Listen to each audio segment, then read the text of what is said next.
बस्तर में बीजेपी के 3 दिनी चिंतन शिविर शुरू हो चुके हैं। ये शिविर में मिशन 2023 पर रणनीति तैयार कर जाए। वहीं बीजेपी के ये आयोजन पर कांग्रेस तंज का सत्व कही से कि 15 बछर तक बीजेपी ला आदिवासी मन के सुरता नहीं आई अब चिंतन शिविर करत है।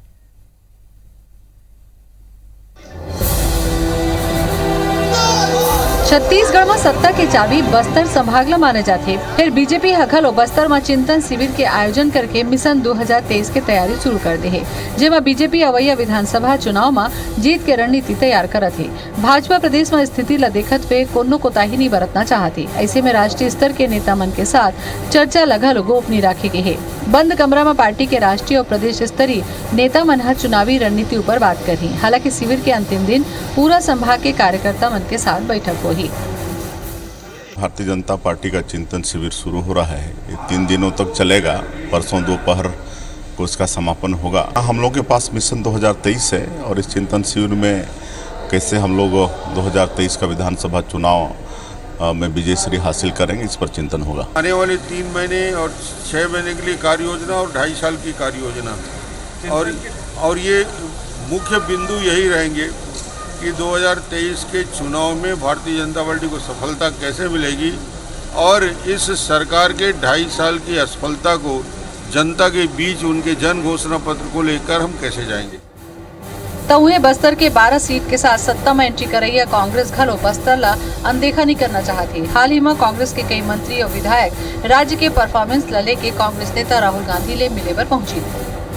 फिर राहुल ओमला छत्तीसगढ़ में ही मिले के बाद कहीं और एक बार राहुल गांधी लगल बस्तर में ही बुलाए की तैयारी है। बस्तर वो क्षेत्र है जहां 4000 से भी ज्यादा लोगों की जमीन वापसी करने का काम राहुल गांधी जी ने आदेश दिया था और प्रदेश की भूपेश बघेल जी की कांग्रेस की सरकार ने वो पट्टा वापस देने का काम किया। कितना भी शिविर लगाए, कितना भी मंथन करे, वो बस्तर के जनता बहुत आगे जा चुके हैं, पढ़े लिखे हो चुके हैं। भूपेश बघेल ने मुख्यमंत्री बनने के बाद लोंडीगुड़ा का जमीन बेच चुके थे।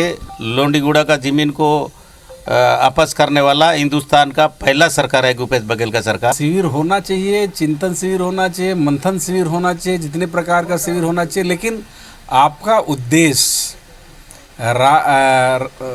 उद्देश्य जन सेवा के लिए होना चाहिए, विकास के लिए होना चाहिए। आपका एजेंडा में राष्ट्रीय विकास का एजेंडा क्या होगा वो होना चाहिए। भाजपा हो या कांग्रेस दोनों हम मिशन 2023 की तैयारी शुरू कर दे हैं। फिर दिलचस्पी ये बात ला लेट के बाढ़ के है कि आखिर बीजेपी ये चिंतन शिविर के जरिए जीत के कौन से फार्मूला लेके आई। स्टार जैन के साथ bureau report IBC 24 Raipur. Naresh Mishra हमारे सहयोगी और जानकारी संग खबर ऊपर हमारे संग जुड़ा थे। नरेश, जोन तरीका ले यहाँ चिंतन शिविर की शुरुआत करे है बीजेपी बस्तर में जोन प्रदर्शन बीजेपी के रहना चाहिए रही से बीते चुनावी में वो नहीं हुई से तका वजह है। कैसने लगते है कि यही वजह है कि अब वो आदिवासी वोट ला साधे बार ये चिंतन शिविर करते।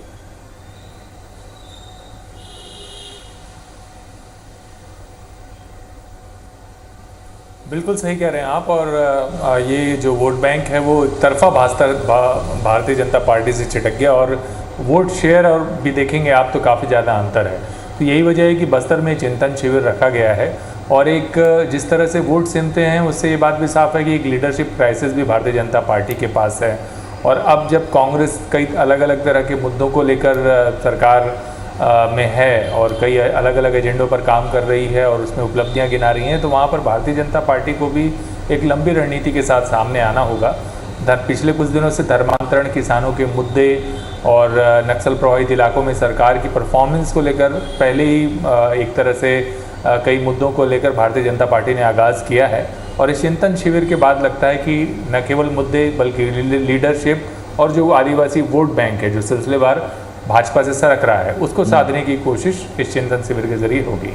चलो, तो ये चिंतन शिविर में चिंतन ये बात है कि कौन तरीका ले OBC और आदिवासी वोट ला अपन ढार करे जाए, एक बार बीजेपी आयोजन करते। ये जानकारी पर बहुत बहुत धन्यवाद आपन के नरेश।